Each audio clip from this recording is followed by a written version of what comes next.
recruit that this team had for this year. For Harvard, the guy to keep an eye on isn't necessarily either of their two leading scorers, Chris Ledlam and Noah Kirkwood, averaging over 17 points per. And we welcome you live to Levites Pavilion, getting underway a few ticks early here. Harvard in the home white. A couple of hard dribbles there by Edon Trey2. Trey2, number 3 in white here. Drops the pass down, and it's intercepted. Jack Ferguson with a pick from behind. You know, Colgate's not necessarily a team that's going to pressure you and force a bunch of turnovers. They do have a very good turnover differential of +2, but mostly that comes from not turning the ball over themselves all that much. So Harvard want to take better care of the basketball. Harvard's the team that normally forces a whole bunch of turnovers. Up fake, Records gets his man in the air, and the foul committed by Noah Kirkwood. That just looked a little too easy for Keegan Records.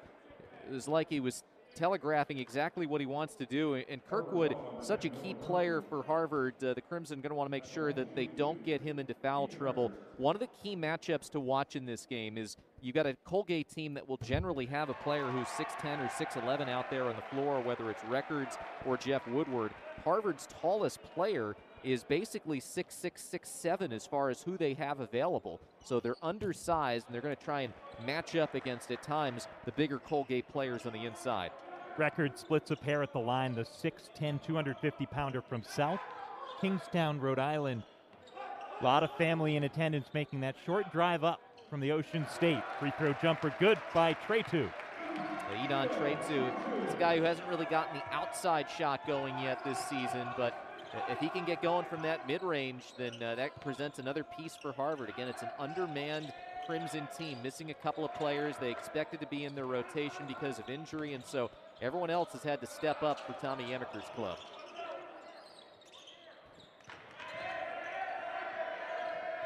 Couple of jab steps from Cummings. He likes to shoot from deep. No look pass on the baseline, and it curls in for Moffitt.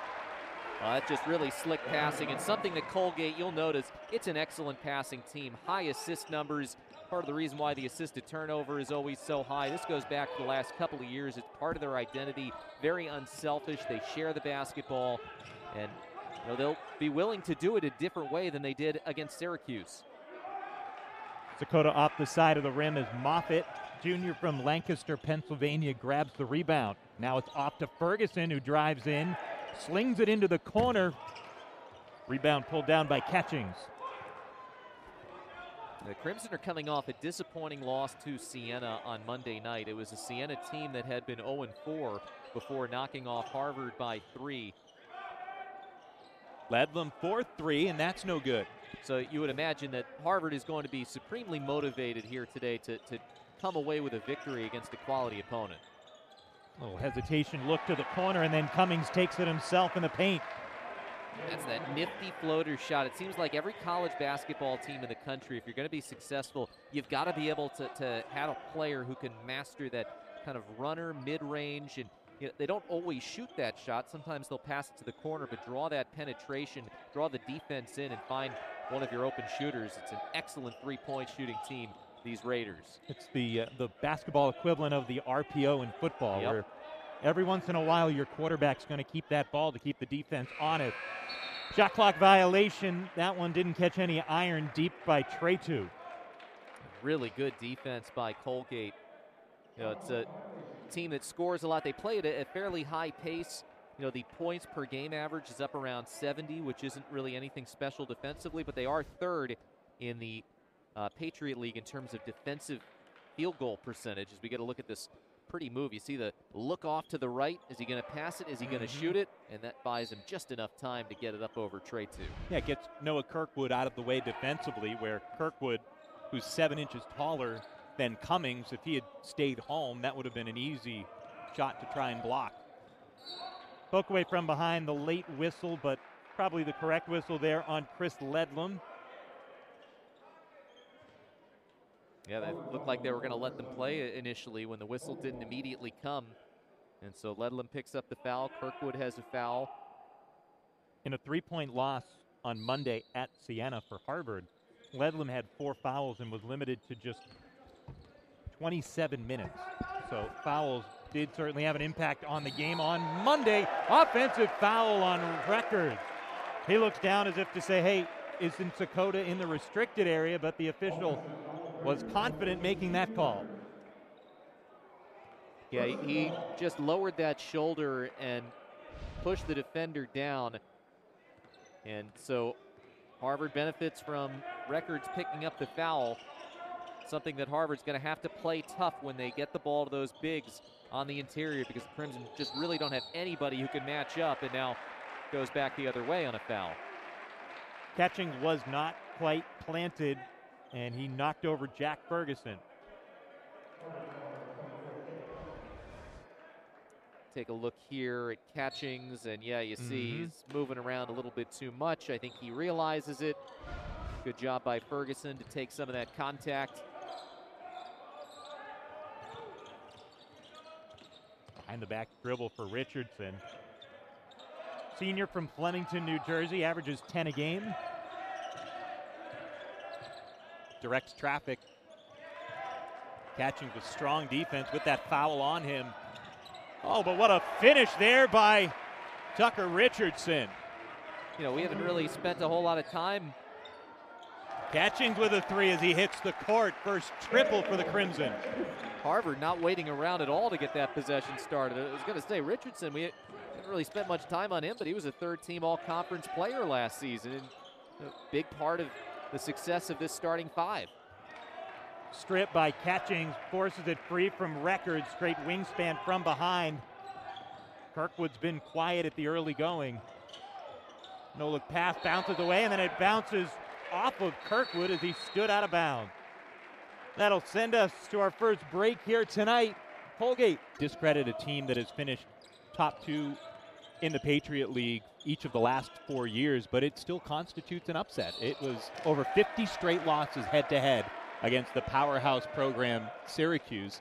And frankly, I think that Colgate embraced the fact that the win was as big as it was. Yeah, absolutely, especially from the alumni. So we got a foul on Jeff Woodward there to thwart Colgate. But, I mean, talk about a huge win for the program. And there were a lot of people who didn't think they would ever see Colgate knock off Syracuse. And when you go nearly 6 whole decades since the last one, you understand why. Cummings absorbs the bump. Sakota gets out of the way, and it's an easy finish. So here early on, Colgate is 4 for 5 from the field, and Harvard is 2 for 6. That's why Colgate's got the 4-point advantage. Kirkwood's attempt rolls off. Ferguson with the board. Crimson just look a little bit unsettled when it comes to their offensive game. And you got a double dribble there on the baseline on Jeff Woodward, who seems a little perplexed. I'd say so. He doesn't like the way that this game has gone since he entered. He picks up the offensive foul out of the timeout and then gets the double dribble call. He is a player off the bench who's been really important and a big-time contributor. Not just big because he's 6'11", 270, size that you don't normally see in the Patriot League, but because he's a pretty multifaceted player offensively, not just with his scoring, but with his passing. He's one of the top assist men in the Patriot League. Great defense there by Woodward to not pick up a second quick foul. Back the other way. Oliver Lynch-Daniels fresh into the game. Skips to Moffitt in the corner for 3. And there are so many ways that Colgate can beat you with the 3 ball. It's not just 1 or 2 guys. Seemingly everybody on this team can shoot it from deep. Harvard struggled from range early. It's 1 for 5. Now in transition. And a timeout by Tommy Amaker. Not pleased with how his team has come out of the gate tonight. Not at all. And for Colgate, they're just playing at a different speed right now. They look so polished when they're in transition. And when they get back on defense as well, they haven't given Harvard anything easy. And Harvard certainly has some really physical players that can utilize their speed, but I mean, nobody back here. This is a great job by Moffitt, leaking out when he saw what was happening after the miss on the other end. And Colgate is, boy, as poorly as they played and looked in the early going against Syracuse, they have been just as good as they were the rest of that game here in this one against Harvard, already out to a 9-point lead. Yeah, you talked about Colgate and what they did against Syracuse, falling behind 15-2, falling behind 22-5. And then after missing their first 12 three-pointers on Saturday, Colgate made 18 out of 31 down the stretch, making almost 60% of your threes. It's hard to beat a team when they're just shooting that well. and that's a Syracuse zone defense that if you're going to beat them, many teams are able to beat them on hot nights like that. But also, not only was the win over Syracuse, first win over a Power 5 team since the mid-90s, 1995 against Ole Miss. Turnover by Denham Wojcik, who's just checked into the game. Ferguson, turnover.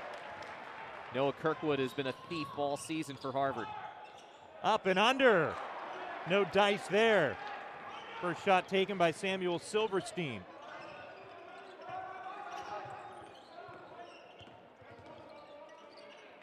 Nelly Cummings, 18 points last time out at Syracuse. He was one of those contributors. All 18 of his points came on 6 3-pointers. Oliver Lynch Daniels, and an offensive foul on Cale Catchings, who was able to just slide into position enough, at least according to what the officials said. What do you think?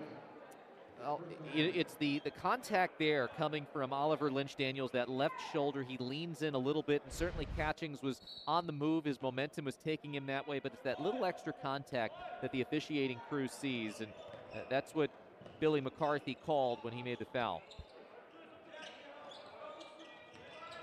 Wojcik from Charleston, South Carolina, number 55 in white. A take in, no, poked around. Louis Lamont couldn't get it to go. Silverstein couldn't get the rebound.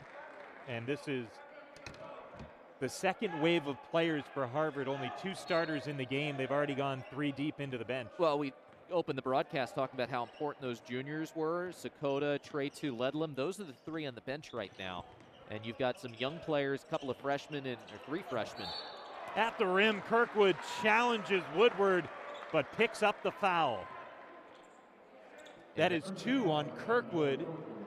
As soon as he picks the foul up, he turned to Tommy Amaker on the bench and said, no, I'm good.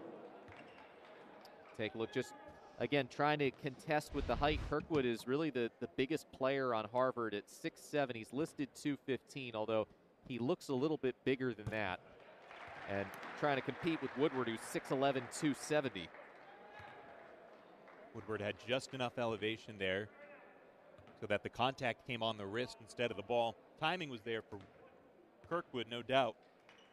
2 of the aspects that Tommy Amaker has talked about with his team that they want to focus on is being disciplined on defense and efficient on offense. And just over 7.5 minutes in, I would say that his team is not gotten a check mark in either one of those categories to this point. Double-digit lead, 7.5 minutes in for the Raiders on the road at Harvard. From the corner, sorely needed for the Crimson. That's Denham Wojcik. Absolutely needed. Just need to kind of stop the bleeding and get into a rhythm of the game. It just felt a little bit out of sorts here. And again, this is a busy stretch here for Harvard. They just played 2 nights ago after playing 2 days before that. Moffitt slips it up and in. A guy who averages 7 points a game. He's got 9 already. 9 for the 2nd straight game. Matches his season high. Moffitt, the junior from Lancaster.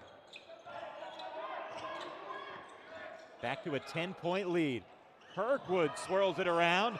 Hard-fought rebound. Off the foot of Louis Lamont.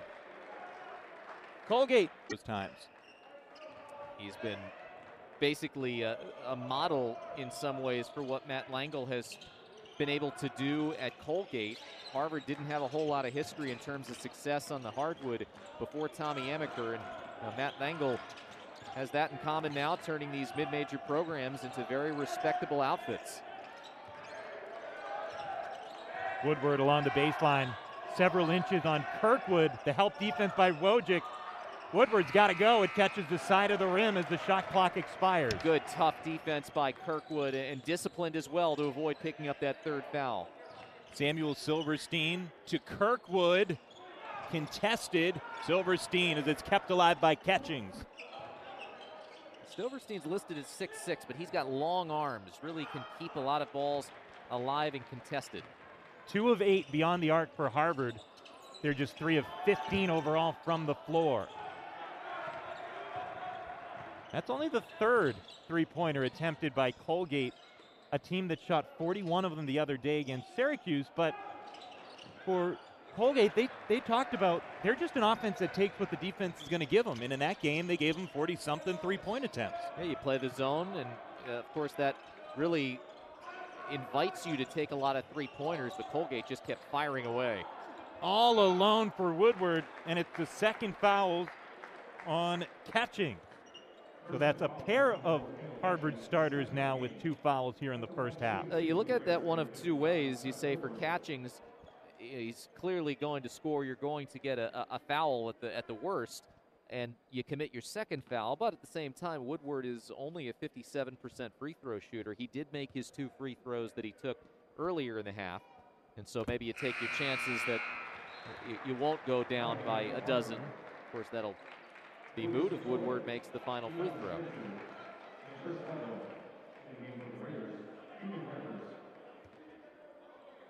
And now Tommy Amaker bringing that junior class back in with Ledlum, Trey-2, and Sakota, so they got a breather. Woodward's made all 4 of his free throws. Now 12 of 16. Made 75% of them on the season.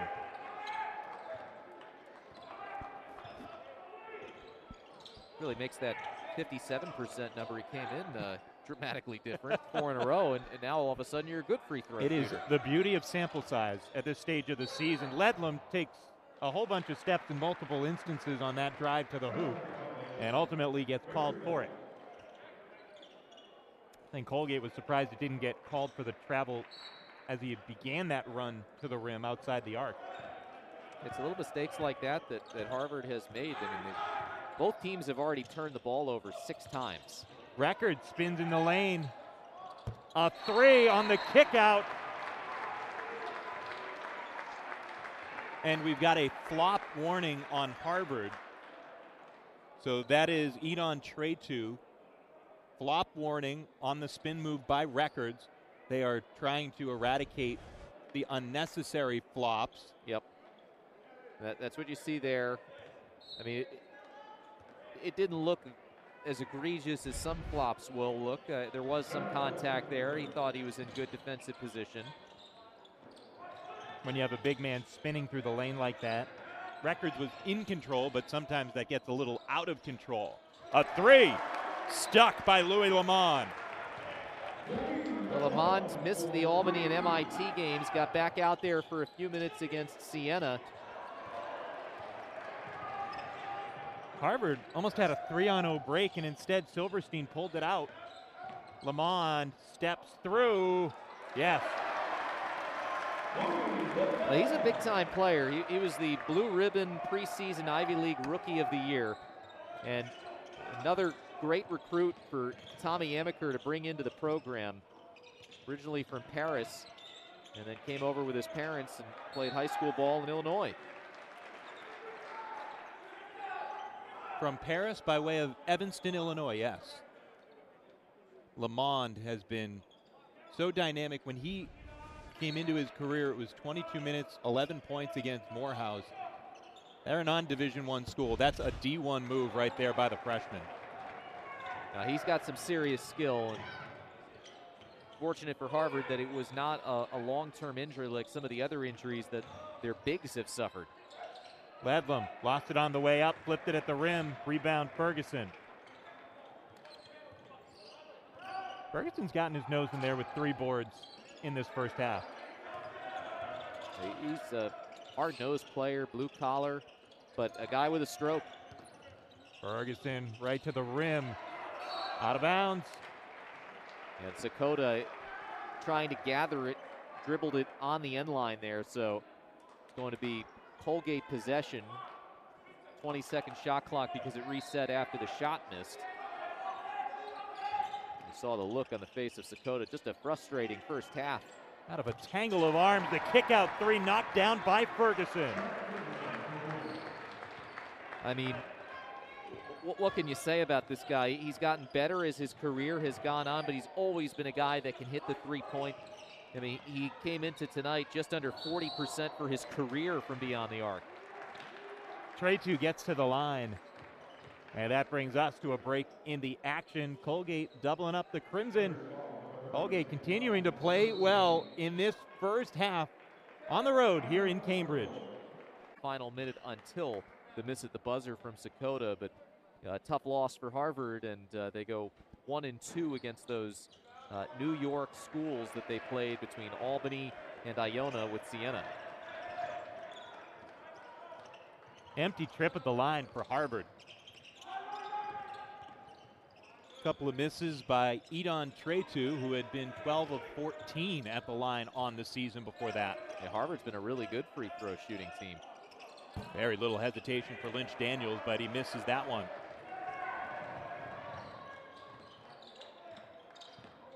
Colgate has just played really sound defense. It's, as we said, not necessarily going to be looking for the turnover and put a lot of pressure on you, but just not creating a lot of easy lanes for Harvard to find and drive. Tretu, the kick out after getting swallowed up on the inside. Leaner rolls in for Sakota. Well, that's big if they can find some of that mid-range and prevent Colgate from just defending out there in the perimeter, because Harvard's not going to be able to work it on the post. Woo. Good move, pulling back for Cummings to earn a triple. Boy, you see why Nelly Cummings, so highly thought of, all-conference player, preseason All-Patriot League this year, and boy, he's just got so many tools in his bag. Out to a 14-point lead, and it's the defense that's been getting it done so far for Colgate. It's been a cold start for Harvard's offense. And again, they find the middle of that defense, but this time Sakota can't hit from the free throw line. This is a totally different game script from the success they had against Syracuse. Records with the miss on the inside, but a foul by Tretu. 6th on the team, so no free throws coming yet. The next does put Colgate in the 1-1. Because Colgate had a 15-point victory on the road at the Carrier Dome, that's well and good. They gave up 85 points. It wasn't exactly a stellar defensive performance. And there's the bump on Tretu that puts Colgate under their own hoop. Yeah, it's just wild to think, though, when they were trailing 17-2 Colgate, they outscored Syracuse by 30 the rest of the way.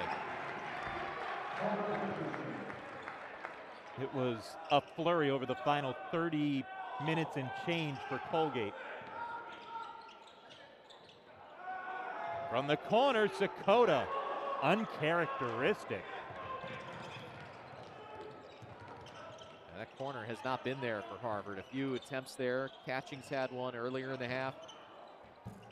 And that's not a great release from Cummings at the other end. Kirkwood splits into a double team and one. First points of the night for Noah Kirkwood, and they come over 14 minutes into the first half. And at times it seems like Harvard has tried to get, the 14 or 15 points they've been down all on one trip. They've acted like they've been in a little bit of a rush. And that time Kirkwood put his foot on the gas, trusted himself with the ability to get down there, make the shot, and have a chance now for a three-point play.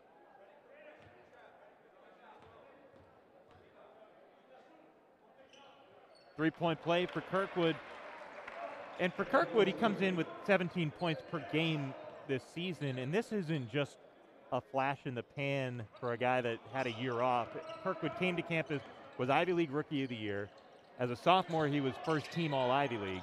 So this is a guy that just elevating his game from already a pretty high place after a couple of years. And they ask him to play basically everywhere on the floor, every position. Catchings with 2 fouls, does not pick up a third on Cummings. Harvard's got 2 guys on the floor with multiple fouls. Excellent entry pass. Good recovery defense, too, here by Colgate. And then catching with the throwaway. Yep. I mean, that was really impressive ball movement, but every time there was another place on the floor, there was a Colgate player there to make sure there wasn't an easy shot to come of it. So, again, that's what we're talking about, Colgate. Just a very sound defensive team. Not necessarily going to wow you with a bunch of steals or pick your pocket, but frustrating Harvard, I think, because of their positioning. Moffitt looks off one defender, slips a pass to Records. My goodness. I mean, You talk about a pretty find from Ryan Moffitt. I mean, that's it right there. Just dropped it down. This is a really experienced team. Returned so many key players from last year. Of course, they did lose the Patriot League Player of the Year in Jordan Burns, but everybody else came back. A team that went 14-2 and 11-1 in conference play before bowing out to Final Four caliber Arkansas team. Kirkwood throws up a 3 as the buzzer. A few times that Harvard has been forced to throw one up late, not the shot that they wanted because they couldn't find a shot. Harvard shooting under 30% tonight. Colgate's up over 55%. And it hasn't all been threes. They've made 4 threes at this point. It's not like they're just living from beyond the arc. Here they might have to. Chuck does catch the rim from Cummings. With steam down the middle, the kick out to Wojcik, mid-range 2. Catching with the tip out, and that's a 3rd foul on the senior Cale Catching.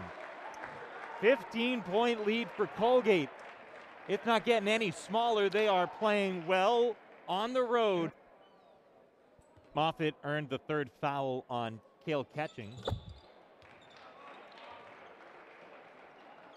Now a season-high 10 points for Moffitt. 4-4 from the field, made a 3-pointer. That's his first miss from anywhere. 10 points, 3 rebounds, 1 assist. Even if Colgate has out-rebounded Harvard, it's been a spread attack in that category. Richardson with 4, but a bunch of guys with 2, 3, 4 rebounds. Strong take, Sakota. Yeah, that's a good possession there for Harvard. You know, trying to work it to the basket. They've been passing a lot on the perimeter, and I think that they have been a little bit spooked by whether it's been Records or Woodward there in the middle. They have not been able to get close to the basket. Ferguson tipped back at him once, back at him twice. This time it's out of bounds. Harvard trying to stand tough there. They get a little bit smaller, bringing in Spencer Friedman into the game, the 6-foot guard from Pacific Palisades, California, but he comes on. Pacific Palisades, suburb of Los Angeles. Home of Riviera Country Club. Strong take in. And an offensive foul. Richardson went right into the body of Sakota. Yeah, just was a little bit out of control here as he's flying to the basket. And take a look, good defensive position there by Sakota. You maybe could argue that he was a little bit late getting over there. I could see Colgate trying to make an argument, but they don't. But that becomes a big call here because you got 2+ minutes to go. If Harvard can get a couple of stops and a couple of makes like that. Friedman. I'll tell you what, they are, can feel a lot better about themselves going into halftime if they get this thing under 10. Friedman's now 5 of 9 beyond the arc this season. He's played just 50 minutes over 5 games. Backdoor cut, Cummings denied at the rim. Lamont comes up with the defensive erasure. Now Friedman shimmies before getting shut down. Another triple. Kept alive. Why not? Kirkwood again. No, it hasn't been there for him. Lamont will try one. Jeez. 3 great looks there for Harvard. And you really applaud the rebounding of Ledlam. It just does not work out there for Harvard on that trip. That would have been any one of those threes would have been huge for Harvard. And a really nice reach in there to deflect it off of Moffitt's knee and out of bounds.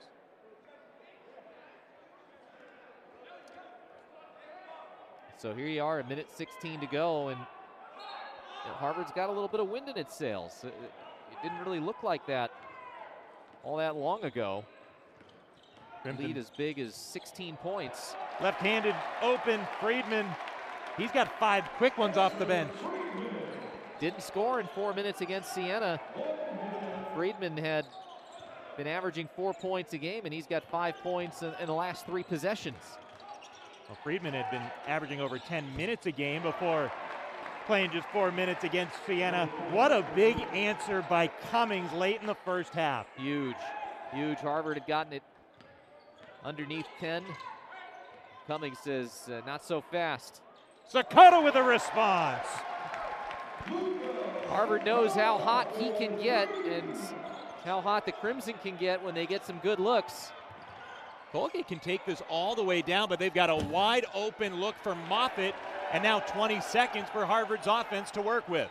And Tommy Amaker says, slow it down, play for the final shot. How about Chris Ledlam, who stands at 6'6", going up over Jeff Woodward at 6'11" to get that last rebound.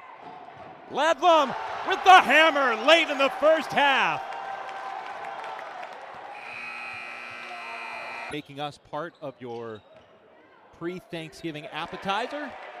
Maybe you're sitting around with friends and family already for the next couple of days, and certainly we welcome you here tonight as Colgate gets the second half started out right with a bucket. Yeah, they go inside. Harvard, not a particularly big team. Colgate has some pieces that they can work with in the middle of that offensive attack in the paint, and so Harvard has to continue to defend those bigs in a tough way without fouling, and then come up with makes on the other end. Harvard missed too many open looks in that first half.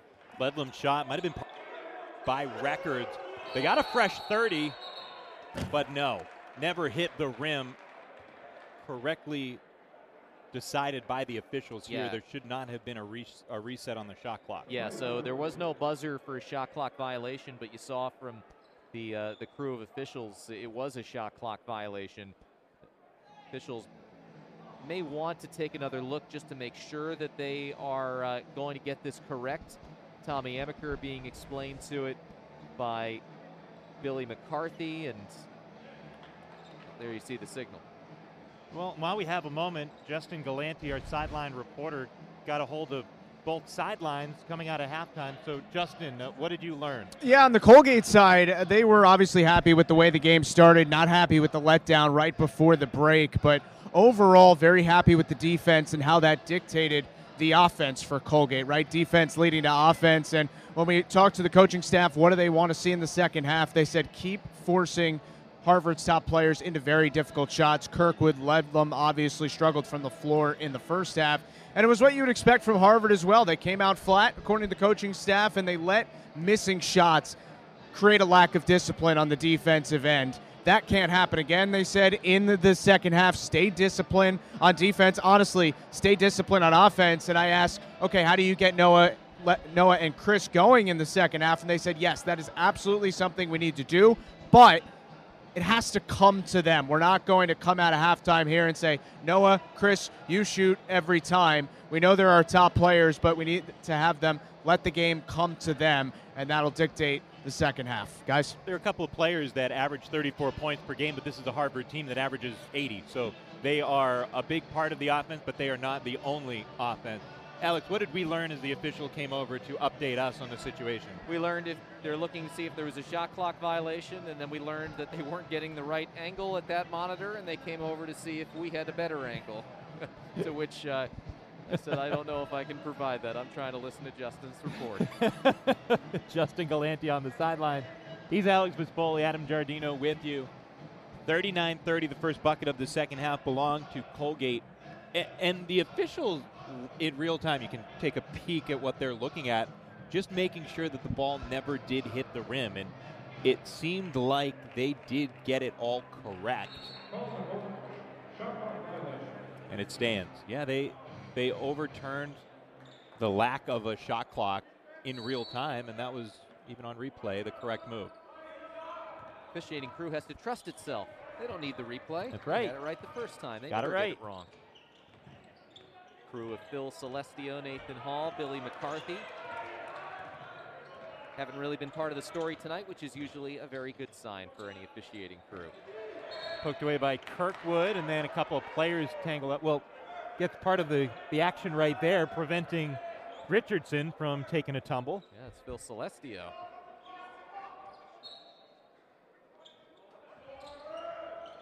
You know, one thing that you love from Harvard's perspective is, boy, Here's an and one opportunity coming up for Records as he made his way to the bucket right through Trey 2.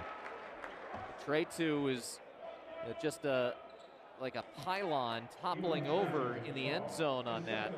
Tried to put himself in position, but just too much of a size mismatch for him to really stand his ground. And what a great play by Keegan Records. The free throw swirls out. That's been a bugaboo for him.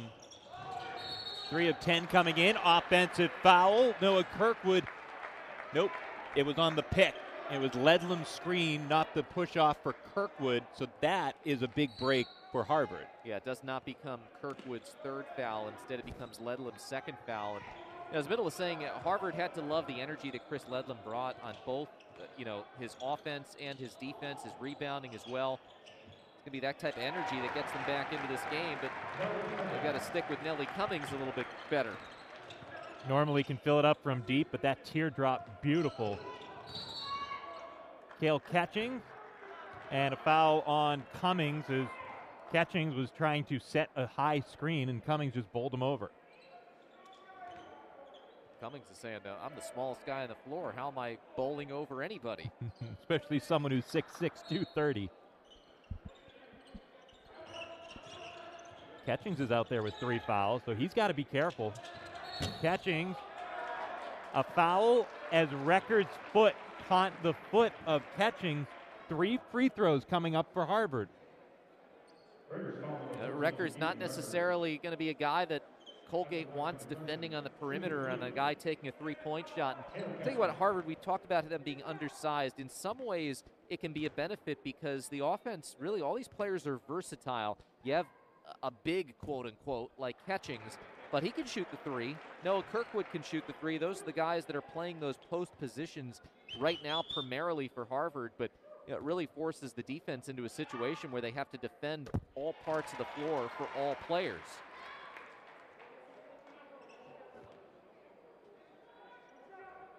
Catching comes into today 9 of 15 at the free throw line. Good on 2 of 3 here.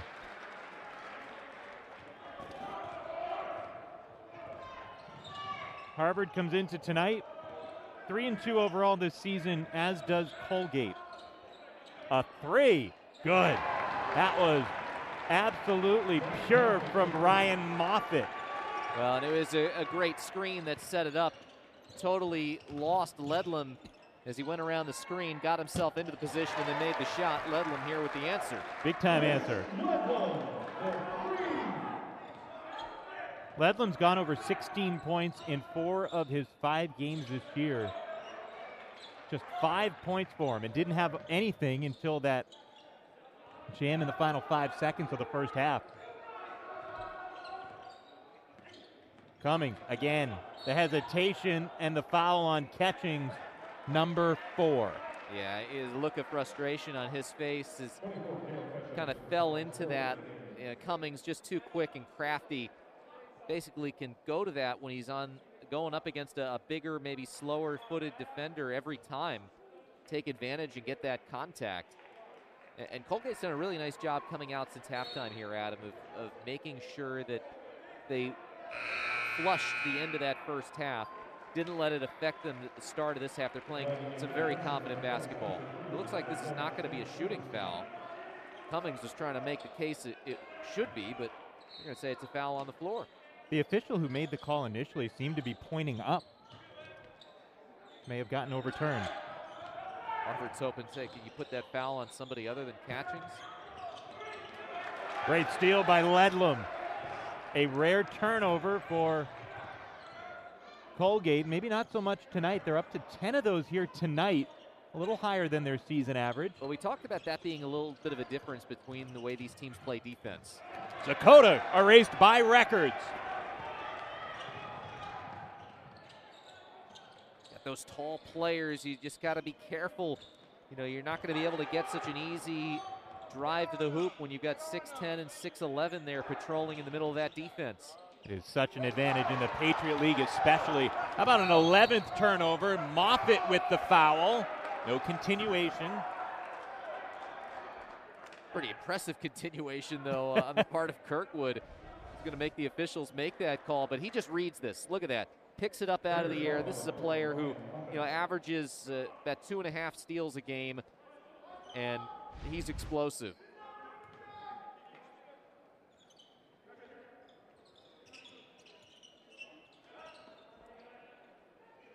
Kirkwood with 2 steals in this one. Friedman all the way through. He had 5 first-half points. Kirkwood loses his man, Ledlum, from the free throw line. Here's Friedman, a little off. But it kicks to Kirkwood. He'll take what is given him. Some open shots just not falling like they normally would for Harvard. Yeah, some really good looks for Harvard and just not making them, but getting pressure and steals on the other end. Still an 11-point lead for Colgate, even as they've gone quiet. Kirkwood brings it back to single digits. And he reminds you the special skills that he has that made him Ivy League Rookie of the Year, first team All Ivy League 2 years ago, and really a heart and soul player on this Crimson team. Plays just like that. Bounce pass on the inside to Records. Difference between these two teams. Colgate takes care of the basketball better than Harvard over the course of the season as Ferguson misses on that shot. Harvard does a much better job than Colgate of forcing the turnovers. So both of these teams are plus in the turnover margin, but they do it very different ways. Kirkwood, Euro steps to the hoop. You get the feeling like Noah Kirkwood wants to take over this game. He was frustrated by the early fouls, had to make sure he didn't pick it up soon. What an effort from Spencer Friedman. Got in that passing lane. He has been active. And for Colgate, they've got to be aware that Harvard is jumping these passing lanes, and it's not just Friedman, it's Kirkwood as well. Ledlum we've seen get involved. Louis Lamond is in for Harvard. He was someone that sprang forward late in that first half run. He was a big part of that pendulum swing back to the Harvard Crimson. It definitely had a couple of big energy plays.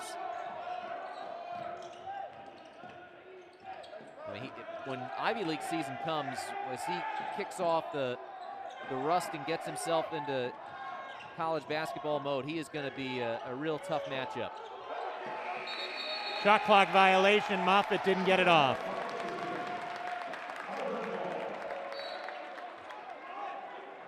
So now this is where Colgate's tested.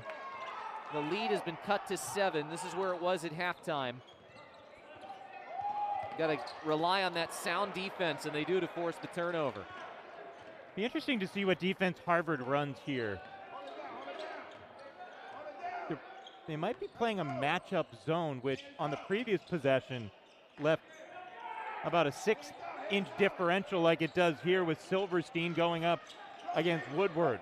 A kick to the corner. Shot clock winding down again. Cummings with a hand in his face, buries it. So often in basketball, great offense will beat even the best defense, and that's the case right there. Nelly Cummings, hand right in his face, waving high. Kirkwood with an answer, and he looks skyward to say, finally. 7 points in the first 6 minutes of this second half for Kirkwood. We told you, it looks like he's trying to take over this game offensively for Harvard. The Crimson like it when he's stroking it that way. Stepped out of bounds. Colgate, they've been shooting the ball well today. Over 50% beyond the arc. That's a big one by Cummings, but an even bigger answer by Kirkwood, who's now 1 for 4 from deep. You see the shaking of the head. Say, finally. Once again, 5 on the shot clock. Cummings needs to create. He heaves. Tipped by Lamond. Harvard there to corral it. Tommy Amaker said he loves the fight. Ledlum. Well, they're fighting now, Alex, down 5. It's the closest they've been since very, very early in the game. Ferguson from the corner, and he'll stretch the lead back out again for the Raiders. You just can't leave Jack Ferguson that wide open in transition. Harvard had been doing a really good job of sticking with those shooters, but Ferguson reminds you. Ledlam followed his own miss, but it ran past him.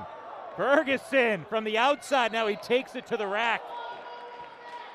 And a foul on the floor. They're going to get Kirkwood, which will be his third in transition. I mean, talk about great plays here from Jack Ferguson. First makes the three, and then in transition puts that pressure on Harvard and draws a couple of defenders to force that foul. Colgate saying, hey, there was a continuation. Why is there no free throws coming up here? Lynch Daniel finishes. They get the two they were looking for. Great response, Colgate. 5 points just a moment ago, back up to 10 is the lead for the Raiders. Ledlam, no. Stays on it. Turned over, no. Last touch, Moffitt. Boy, both of these teams are playing so hard at him. Harvard is out there competing. They don't look like a well-oiled machine at this point yet in the season, but Tommy Amaker says he loves the fight. But if you think they're the only team out there that's putting in every ounce of energy, you'd be mistaken. Colgate has shown that just as much as Harvard tonight. These don't look like two offensive-minded 80-point-per-night teams, although Lamond's stroke there sure does. Au revoir, Louis Lamond. The Parisian knocks it down from beyond the arc. Thompson grazes the back iron. He played just about 50 minutes coming into tonight. Thompson, sophomore, 6'9", from Ontario. Sakota, the extra pass into the corner for Wojcik. Lamond. Just happened to be in the right place as that ball dropped down, and the 5-0 spurt by the Crimson gets it back to a 5-point game. And Louis Lamond, some big points here. He hasn't needed many minutes tonight to be effective. 16 minutes, 10 points on 4 of 7 shooting. This guy's gotten the minutes, and Cummings has been more than effective. 17 points, 7 of 12 from the field. And now the steal and the foul on Ledlam. And Colgate, as far as Harvard's concerned, they just will not go away. Harvard has thrown some punches here in the second half, and Colgate's always had the counter ready. It's been a whole lot of diversity in the scoring as Lamond, again for Harvard, spreading out the outside attack. And it's a balanced team from that perspective, a versatile group. The bigger guys and the smaller guys can hit from the outside. Pass on the inside, looking for Woodward. He had slipped to the hoop, but deflected away by Ledlam. That's great anticipation by Ledlam. He stuck with Woodward. The pass had been given up to Thompson, but he assumed that Woodward was going to get the ball right back, and he was there with active hands. All alone. How do you lose someone 6'11", 270? He is so smart. Matt Langle talked about his IQ that he has for a basketball player, just off the charts, and you see it in plays like that. Sets himself up to open some space. Ledlam does Woodward one better at the other end, and it's down to a 6-point game. And Matt Langle was clear that Woodward doesn't have a high IQ for a 6'11" post player. He just has a high basketball IQ. And he goes to Colgate. I'm sure he's got a pretty good regular IQ. Yeah, a nice GPA to boot. Kick out a little wayward to Richardson. Bench starts to count down the shot clock. Rebound snapped by Thompson, who knocks it out after the miss. Thompson's been a little bit snake bit there on some of his shooting attempts. Missed there, missed a three-pointer earlier. Had the ball get deflected off his last pass. But, you think, okay, Colgate's got a couple of these monster players in Records and Woodward. They would just feed them in the paint. Harvard's hung in there in the paint. It's 26-23 Colgate points in the paint in this game. Kirkwood from 3. 10 points since halftime for Noah Kirkwood. He had a quiet first half, was disrupted by the foul trouble, calling his own number a little bit more often, paying off in big ways for Harvard. Kirkwood snatches it off the rim. In transition. Ledlam got himself into a tough spot. Yeah, twisted himself, didn't leave much on the shot. Colgate catches a little bit of a break with Harvard not getting to within 1 on that trip. Cummings and Kirkwood tangled on the far side. Drop down pass. Thompson not missing that time. Yeah, he's 6'9". He presents more interior height. Oh, that is all sorts of confidence from the Harvard Crimson as they have whittled this thing down to a 1-possession game here in the second half.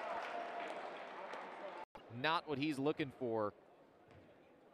Sending Cummings, who has not missed from the free throw line, to the line. Averages 17 points per game. 18 on Saturday against Syracuse. 18 tonight. Looks to get to 20 after this one. He's now 13 for 13 at the free throw line all season.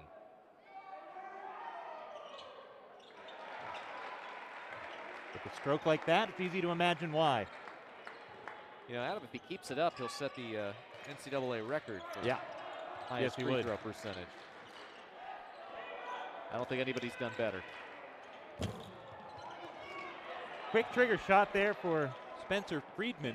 He's got the green light, but early in the shot clock. Cummings, the kick out to Moffitt. Lynch Daniels turned around. Moffitt for 3 and a new career high. 16 points for Moffitt. Boy, does this look like a veteran team or what? You score 6 quick points after the timeout after Harvard had gone on a 9-2 run in the previous 2 minutes, and you know, you kind of right back to where you've been this entire game, up by close to 10. Friedman more in rhythm that time as he knocks it down from the corner. New season high for Friedman with 8 points. Career high 11 for Friedman. A couple of years back against Vermont. He had 7 against Iona. Kickball, Ledlam. And that brings us to a break in the action as Colgate up 5. Terrific passing and very efficient. 7 for 10 in the second half. They were 5 of 16 in the first half. Harvard's already outscored what they did in that first half, 31 points. They had 30 in the first 20 minutes. But Colgate's always had an answer in this contest. Let's see if that continues. Re-entered a record, then he goes to work. Been a quiet second half for him. It feels like whenever Harvard makes a push, Colgate says, we're just going to go to something that we do better than you, which is post players, and you know, nobody out there is Nelly Cummings. Ledlam on the cutback, the help defense by Lynch Daniels. Lamont, as the shot clock resets, they're going to take a look at that. And right now, Matt Langle's being told, get back on the sideline, because he was up in arms about the shot clock resetting. And the officials were taking note of that. And they'll have to go back and see where it was. I think that it would reset because of a change of possession that seemingly, you know, they thought there was a change in possession when it was just a loose ball that Harvard and Lamont regathered. So I saw it at least. Yeah, I think there was maybe 19 seconds left, so we might get down to closer to 16, 15 seconds. Yeah, so they're seeing 19 seconds when it reset. So, and then 3 more seconds came off down to 27. So I think, okay, officials' view. 15. So yeah, we might actually get down to maybe a 12-second shot clock. Nice effort by Lamont to keep that possession alive, but this is, again, not live. This is what the officials are seeing. And so you'll see it resets here at 15 seconds. and there was 7 more seconds that came off the game clock. This might be down to about 8 seconds, Alex. This could really be down to a lower shot clock than I was expecting. It'll still be Harvard possession, but just get that all sorted away. And even if it's about 8-7 seconds, it's still enough time for Harvard to do something meaningful. And they put it all the way down to 5. Still some time, but not as much time as we were thinking. Yeah. That was not quite the math I had in my head. We were told there would be no math. That's right. To our credit. You're a journalism major? Apparently, I can't speak the language properly, so. Well, you dropped some French in the broadcast earlier. Maybe that could be the new career path. Richardson doesn't grab it before the shot clock officially expires, so a shot clock violation. Harvard backed into a corner there. Let's see if Colgate, goes back to records, or if they let Cummings do his thing. Records had success last time down. Strong, and then Records poked Ledlam. So Records picked up a 3rd foul. That time Records just using that height and weight, knowing that he's got the size advantage over everybody in a white jersey tonight. Just went a little bit too hard there, and that's one of those things when you are a player bigger than your opponent, you've got to be aware that a bump that you get is going to be a lot different than the bump you give. Now you're doing physics. Ledlam for 3. That time Oliver Lynch-Daniels was late getting over, and as soon as he saw Ledlam with the basketball loading up, knew that he couldn't get to him. Another big shot from the outside for Harvard in the second half.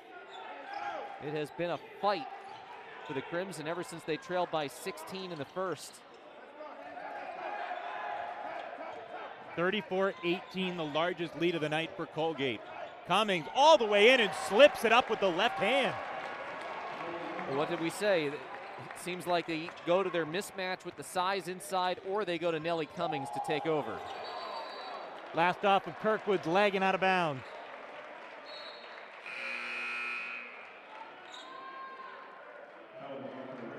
Six-point lead in the basketball for Colgate. Alongside Alex Vispoli, Adam Giardino with you. Justin Galanti patrols the sidelines. Thanks to our entire ESPN crew here tonight. Nice crowd. Yeah. At Levites Pavilion on the day before Thanksgiving. Yeah, you're not always sure what you're going to get the day before Thanksgiving, but Colgate fans have also showed up. Guess your wishbone's wish came true. A packed house. A 3. Moffitt with the rebound in the travel. Yep. Yeah, that extra slide. I think Colgate might have been thinking, is there a foul? Well, not when 2 of your own players collide and force that contact. And in that case, it was Moffitt colliding with Records and then moving up the floor like he's on a slip and slide. Yeah, the officials got that one absolutely correct. Ledlam, been a problem for Records. Friedman penetrates. Reach in. Just the 5th team foul on Colgate. You see Harvard's got 6, so Colgate's shooting 1-on-1 on the next foul. Harvard's still got a little ways to go on this. Look at the quickness here. He's a crafty player, Spencer Friedman, and that's something that Harvard hasn't really done a lot of, driving and drawing those fouls. Kirkman fakes the up and under and comes back to short side and misses it. Kirkwood's been a little bit quiet here as of late, trying to get back involved. And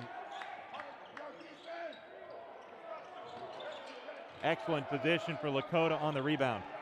yeah, not this time for Cummings, though he got a good look. Here comes Dakota.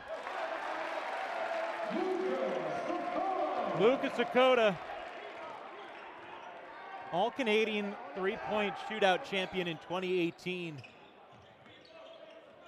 Penetrates there and has a beautiful silky touch on the inside.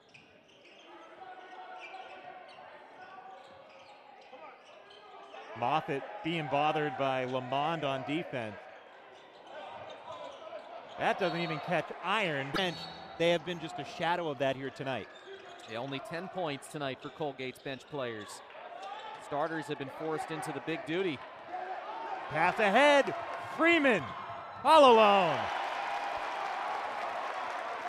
Great pressure by Harvard coming out of the timeout, knowing that Colgate had just 4 seconds. They forced the deep pass and forced the turnover. Records right into the chin strap of Ledlam, who was fortunate he was not whistled for his 4th foul. Colgate shooting 58% in the second half. Harvard shooting just about that, although a miss there from Sakota. That 2-point margin was the closest it has been since very early in this game. And now back out to 4. Colgate looking to slow it down and extend it again. Kind of feels like Nelly Cummings time. Oh, here he goes as he splits the double team at the top, but the strip by Kirkwood.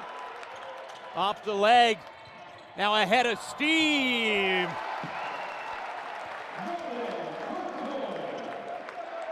I wasn't so sure that was going to stay down, but it did, and Harvard once again makes it a 1-possession game. Kirkwood, it's been a grinder for him. 15 points, all but 3 of them since halftime. Diagonal kick out to Cummings.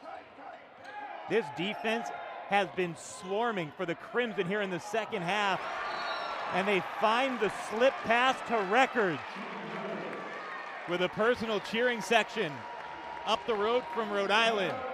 Records continues to build on his big night. 13 points for him on 6 of 8 shooting. Well, and you really got to credit Tucker Richardson for Records there. His quickness gets by the man. That forces Chris Ledlam to have to step up, provide help defense. He leaves Records wide open under the basket, and Richardson, head up the whole way, was thinking about his teammates. There's a reason why he's second in the Patriot League in assists per game.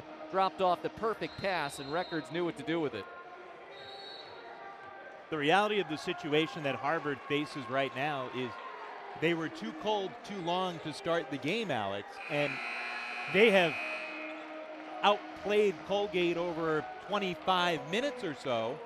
But when you find yourself down 16 early, this Colgate team is too good, too efficient. Colgate's still shooting 56% from the field for the game. And that's why you give Colgate so much credit for what they were able to do, finish the job against Syracuse on Saturday. They fought their way to get back into the game, much like Harvard has done, and then they made that final step and finished the game. See if Harvard can do that over the final 2+ minutes. Ledlam with a fastball into Kirkwood in the corner. Lamont for 3. And a timeout called. Records got down, got dirty, and got what he was looking for. A fresh possession for Colgate. Colgate just has such high basketball IQ across the floor. I mean, smart decision. You're in a compromising spot. You get the ball, call the timeout, and that's a really well done execution here in the midst of a lot of chaos. You see the ball getting poked out. Keegan Records says, I'm not going to leave it up to a jump ball. It would have been Harvard possession on the alternating possession arrow. Instead, Colgate gets the possession here, and we'll try and get this clock a little closer to zeros. There's Matt Langle in his 11th season at the helm. Finished top 2 in the Patriot League 4 straight seasons. And this is a Colgate bunch that was picked second in the preseason, just a hair behind Boston University. The Terriers got 11 first-place votes in the preseason poll. Colgate got 9. So it's BU and Colgate and then the rest of the pack, according to the prognosticators in the Patriot League. Harvard will pressure as much as they can.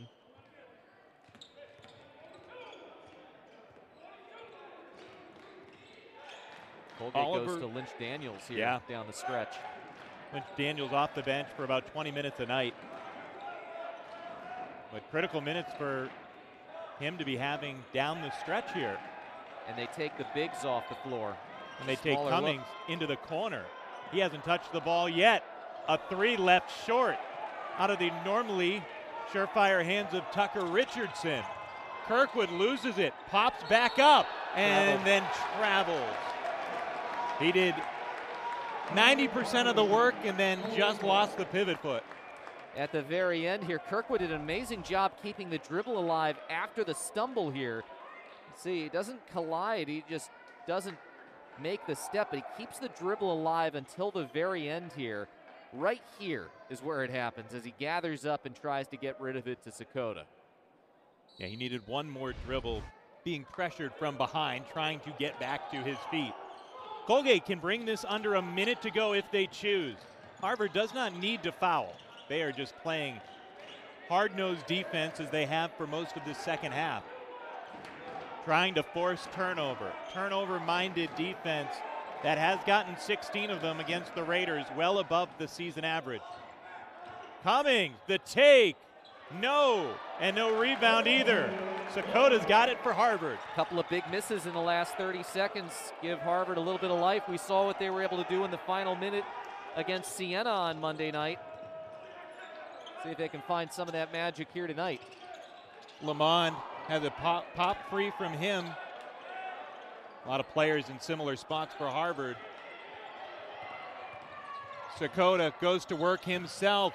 The one-on-one, rebounded by Richardson. Now Harvard does have to foul. Just not enough time. And they do. Cummings breaks the timeline. And Colgate, a few well-placed free throws here away from a road victory.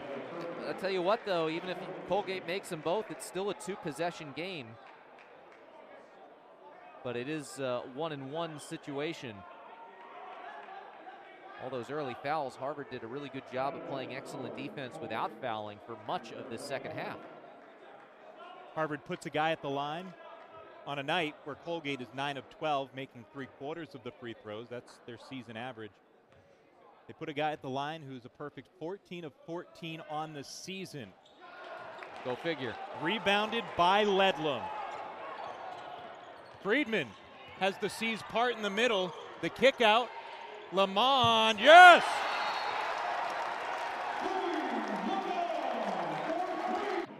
I think he got the ball eventually.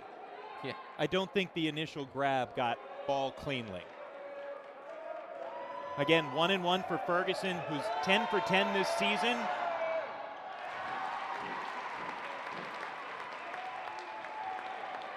You be the judge. Take a look here. Just 1.3 seconds came off the clock and eventually got there. Full customer at the line, now 12 of 12 on the season.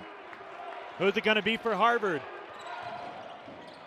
Kirkwood has been ice here in the second half. 6th foul for Colgate. They had one to give. Yeah, smart idea to foul, but do it before Kirkwood was in the act of shooting. Harvard's got a timeout left.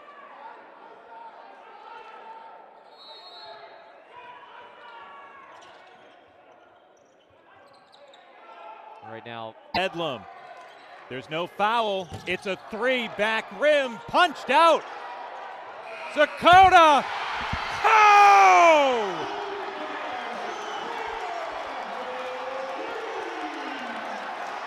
How about some overtime in Cambridge?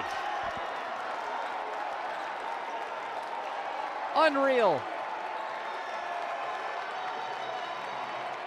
Sakota missed the three-pointer that would have tied the game on Monday night.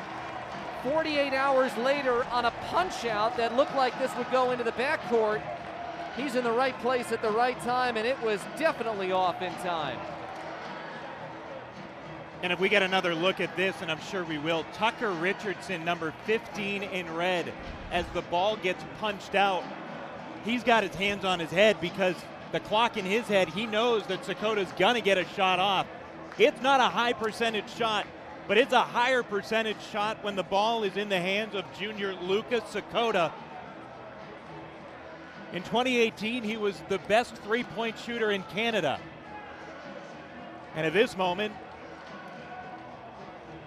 I don't know whether Jaylen Brown or any of the guys just up the road in Boston might have been a better three-point shooter than that release. There is no doubt this game is off to overtime. Now we talk about the three-point prowess of so many Colgate Raiders, but Sakota is a cool 50% from downtown this season. And overtime here for the Crimson. You know, they haven't been tied in this game since the game tipped off. Talk about the fight that Harvard has shown to get themselves back in this game. 76-76.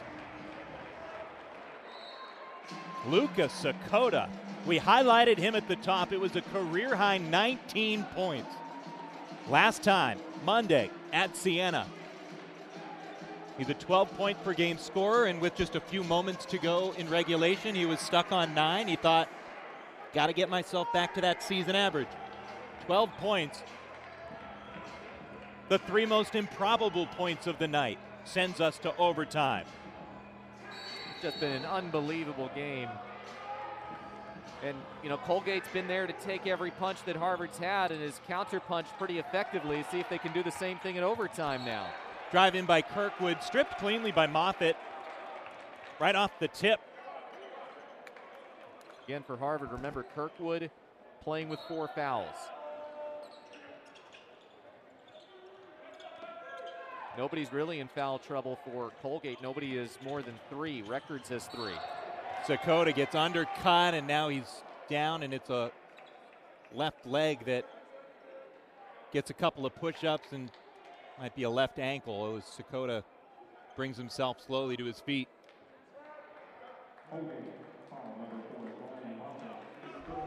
They get this foul on Moffitt. See him coming off of Ledlum and crashes right into that left leg, into the side of his knee. And it was an ugly foul, but you could see from that angle Moffitt was out of control, and not in a dangerous way, just in an unfortunate way as it pertains to Luka Sakota. First lead for Harvard since it was 2-1. That was a minute into the game. That was tonight? Feels like a lot has happened since then. Now they own their largest lead of the night, Alex. It's 2.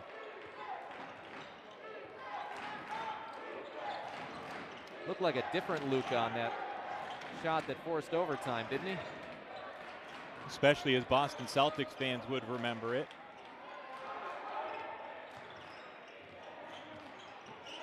Up and under. Everything but the finish. Richardson again from point blank range, can't get it.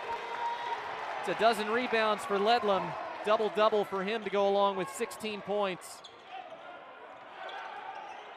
Friedman lost his defender, gives up the ball.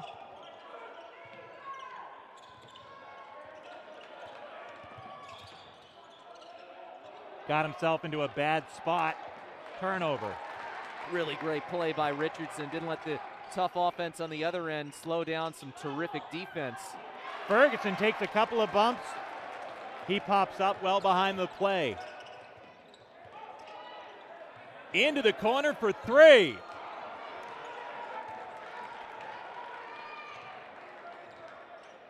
Silverstein's been pretty good from there this season.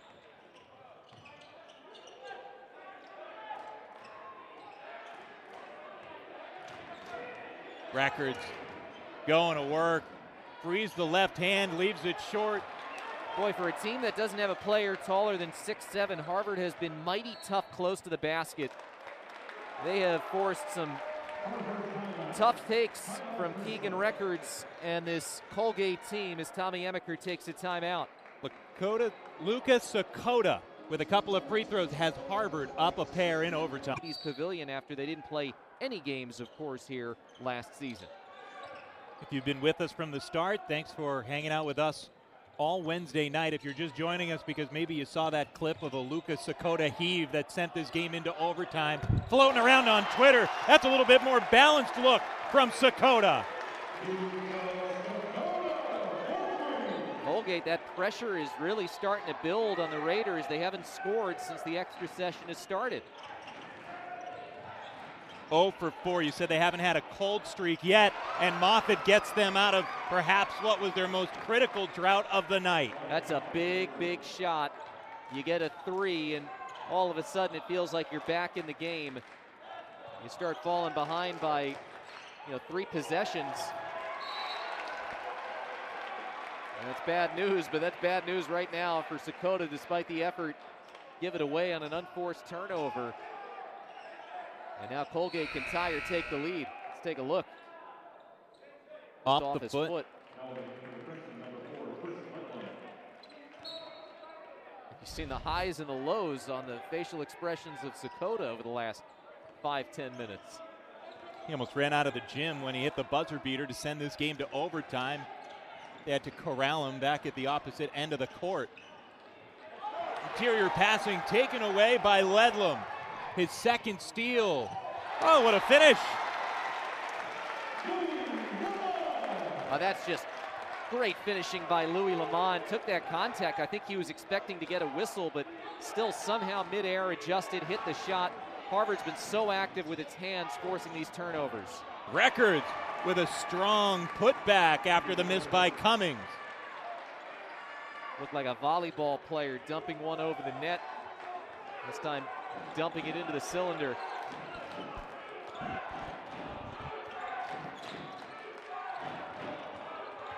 This is Friedman, who takes it inside.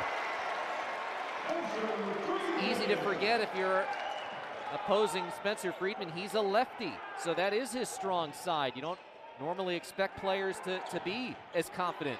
No hesitation, and why not from Nelly Cummings? It's a career high, tying 25 for Cummings. He scored 25 in the opener against Northeastern when they hoisted the Patriot League championship banner. Back inside, and they kick it back out. These are two teams that average over 80 points a game apiece, and we needed overtime, but we got there. Friedman off the mark. Records finally sticks it for Colgate, and the Raiders with the chance. 2-on-2. Erased at the rim. Denied by Silverstein. There's those long arms we were talking about. He plays taller than that 6'6" frame for the late shot. So they will try and speed them up just a little bit. And it's a 1-and-1 situation on a potential foul here. About an 8-second differential. Colgate content to play out the string. So they just had the pressure on the inbound, but they're going to let Harvard run it down. Kirkwood probing, spinning, hitting. Timeout Colgate. You know, you can live with that if you're Colgate. A little surprised we didn't see Lynch Daniels when that second one was clearly coming try and go into a shooting motion. He was over half court. He was square to the rim. Records checks in for Colgate for rebounding purposes. Lynch Daniels, a great shooter, a great three-point shooter. 5 of 6 at the line on the season. Misses the first. Rebound Silverstein. Again, it is not over. It is still a 1-and-1 at the other end. Silverstein can hit the first free throw to likely put this away for the Crimson. But if he doesn't, Colgate still has that timeout.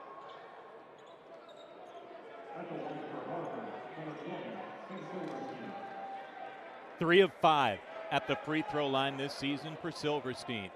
He's 0 for 2 from the field, 0 for 1 beyond the arc tonight. His first point of the night would be his biggest. And that might have just about done it for Harvard, who led 2-1 and then didn't lead again until overtime.